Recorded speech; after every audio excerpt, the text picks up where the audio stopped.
Hello everyone. Welcome back to my YouTube video today. My name is Doreen Morata, the one, the only, the amazing one. So today I want to welcome you to my YouTube channel. If you are new here and matters of HIV, lived experiences, such kind of things, if they interest you, please click on that red button and subscribe, and do not forget to turn on your notification bell because every Friday I have a new video.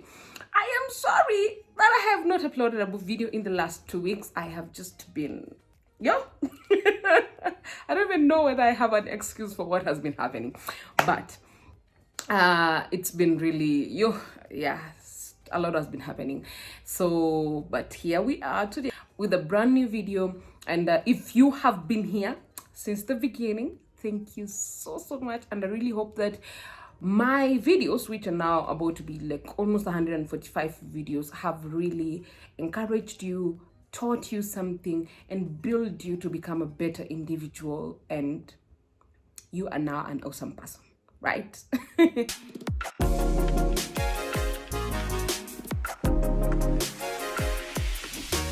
Today, I want us to talk about self-care. What is self-care? What does it mean to you as a person living with HIV, as a person affected with HIV as well? So let's get right into the video. And when you will be watching this video, I will be in Zanzibar. So self-care to me means traveling. So what does it mean to you? So self-care is the non-health aspect of health.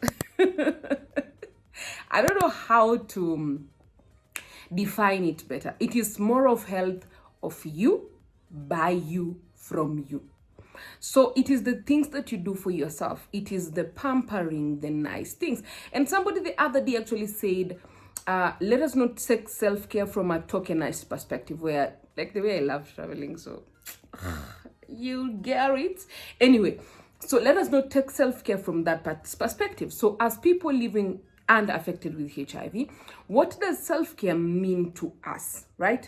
So to me, self-care just means my overall well-being, that is mentally, spiritually, physically, emotionally, all that. So to me, it's when I experience a challenge, what do I do, right? How do I handle that perspective? How do I take care of it? The other day, somebody on my Facebook commented and said they have never seen a photo of me sad. And I was like, when I am sad and angry, the first thing in my mind is not, let me take a phone and take a selfie and say, today I am sad. No, I don't do that. I don't do that. No. Even on WhatsApp, where like I share a lot of stuff, I really don't do that at all. As in, this is the same way I see people going through stuff in life and then like taking phones and recording themselves crying. I don't know how I feel about that, but no. Okay. So to me, self-care is that part of my life that I know I need to do this, and I do it, and that thing is going to make me happy. A lot of people say happiness is overrated, but I feel like happiness is just supposed to be part of the self-care standard care of package. You get it? So to people living with HIV, self-care from a medical part starts with you taking your ARVs correctly, consistently, every day at the same time, to ensure that you have an undetectable viral load, which in return ensures that you are now virally suppressed, right? That is what self-care means from the perspective of treatment, right? Then when it comes to the perspective of stigma, self-care is the acceptance aspect. You have accepted yourself, you have embodied yourself, you are unapologetic about yourself, and you don't give a about what other people think about you as a person living with HIV. So you've fully accepted yourself, and you just don't care about, like, I have HIV. No. The third aspect is the aspect of stigma. The self-stigma is when the self-stigma is replaced with self-love, because a lot of us really struggle with stigma. And I see that when I do my engagements on Instagram, on my Q&As, and I see people saying, I am afraid of talking about my HIV status because my HIV status is actually going to affect how other people think about me. But honestly speaking, it is just like when you are a big girl, a fat person, for lack of a better word. I am sorry, but I am a big girl. So when you are a big girl, a lot of people don't look at you, as in you get discriminated when you go to like to shop for clothes, when you're sitting inside a public van, when you just upload a very nice photo of yourself, but somebody will just look at it and they're like, no, please reduce your weight a little bit, right? But when you are unapologetic about how you look like, you're like, you know what? I live in this body, it's my body, I don't care, okay? So when it's the same aspect with living with HIV. You have accepted that you have HIV.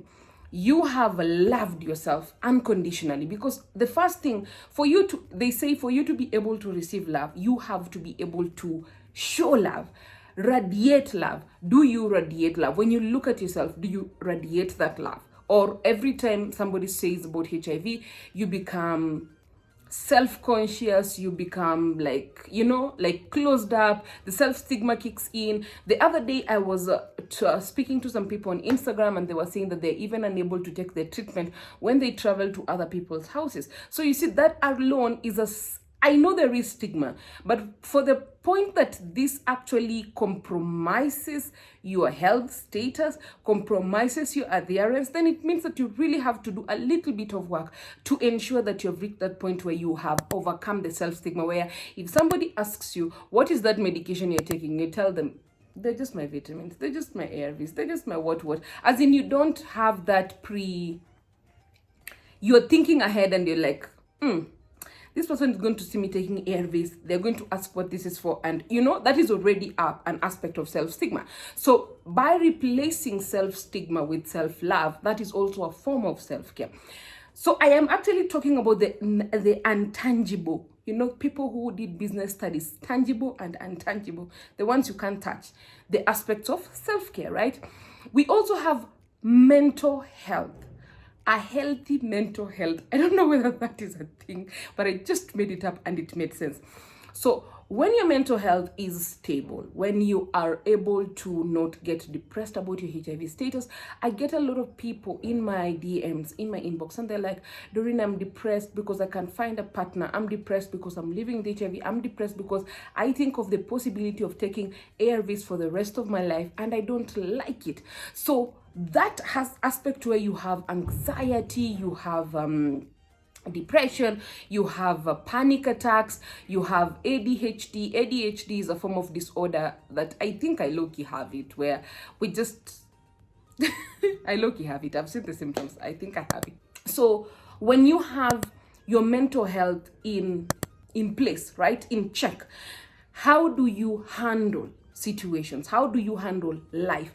Do you keep putting the aspect of living with HIV? Like, have you been able to manage to live a life beyond the diagnosis? Because a lot of us are actually stuck on the diagnosis part. So when a lot of people see me like smiling, they're like, how do you manage to smile and you're living with HIV? Guys, I was born with a death sentence handed to my hand like this.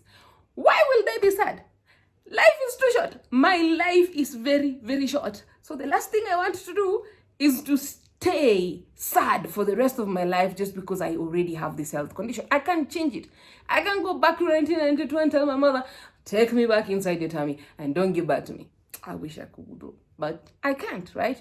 So how do I let that aspect that I'm living with HIV, do I let it mentally challenge me so that it actually ends up challenging my mental health and it ends up making me like anxious about it, depressed about it, sad about it, all those aspects of mental health, right? So self-care is also a form of, you have to ensure that your mental health is stable. And right now, I thank God that the new ART guidelines actually are putting in the aspect of mental health screening for people living with HIV, and that is a good thing, right? So the tangible things of self-care now are, what are you able to do for yourself? A lot of people, I have said I love traveling. I love traveling, okay? So a lot of people look at every time I travel and they're like, you have a lot of money. No, I actually don't have a lot of money, but I'm gonna be rich, okay? So do new destinations make you happy? Do what makes your soul happy? I have a friend of mine who really, like, she knows almost all the restaurants in Nairobi. That is literally her form of self-care. As in, she will take you to restaurants you've never heard of in this country. That is her form of self-care. That is a tangible form of self-care. Do you like enjoy doing adventurous activities, right? Are those the kind of things that are making you have a stable mental health perspective? Take care of yourself, be happy, step out of your element. Are they the ones? Is what else can you, is shopping retail therapy? Ariana Grande say retail therapy, my new addiction. Okay, so is retail therapy your form of self-care? It might be. Like, every time you feel like I'm sad, I'm low, you just go out there and shop till you drop. Maybe that is your form of self-care. Don't feel bad about it. Maybe your form of self-care is taking yourself for a spa day and having a spa relaxed day, steam and sauna. I have actually never gone to a spa, so I think I need to do that for myself, okay? How do you love yourself? How do you show yourself that I love you? Maybe working out is your form of self-care. Maybe doing yoga is your form of self-care. Maybe listening to meditation videos is your form of self-care. Maybe listening to motivational videos is your form of self-care. All of these are tangible things, right? Maybe Netflix and chill is your form of self-care. Like, I know people who love staying in their houses and just Netflixing and chilling. And maybe sleeping, like taking a day off, unplugging and just sleeping. Maybe that is your form of self-care. So what and how do you love yourself? How do you practice that self-love? Because self-love means that no matter how mean, no matter how unkind the world can be, you look at yourself and you tell yourself, you know what, you're an amazing human being and nothing is going to change that. That alone is a form of self-care. Words of affirmation can be your form of self-care. Maybe having sex is your form of self-care, because there are people who, when they have sex, they feel good, right? They feel good about it. So if that is your form of self-care, but just use protection, please. If that is your form of self-care, use protection. So how do you, maybe organizing your house, cleaning is your form of self-care. Cooking can be your form of self-care. So you see, all of these things that I have listed that are tangible are very many and very diverse and very different. Your form of self-care can be drinking wine. I am not encouraging you people to drink. I am just saying your form of self-care can be ordering food.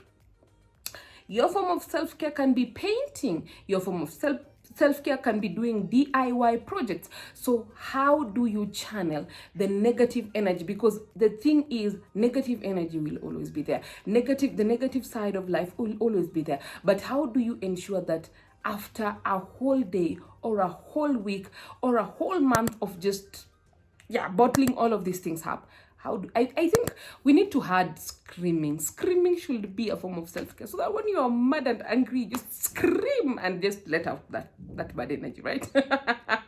I really feel like we need to add that, right? So maybe taking drives, maybe running, doing walks. What does self-care mean to you? How does it apply to you? So why is self-care important for people living with HIV? Self-care is important because we are already in a world that is mean and unkind to us.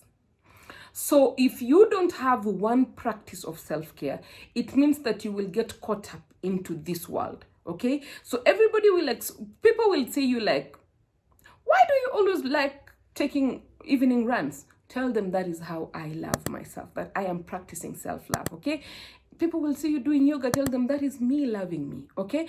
Because at the end of the day, you need a form, a place where you channel the out, you channel out the mean, the bad, the unkind aspects of life, of a person living with HIV, that they expect, a lot of people expect you to, like, sometimes I always say that for people living with HIV, we're already playing in an unfair world where the game has already started at 1 and we are at 0, and people expect us to be strong, independent, have everything together, accept ourselves, take medication for the rest of our life, accept our HIV status, like it's disclosed to them.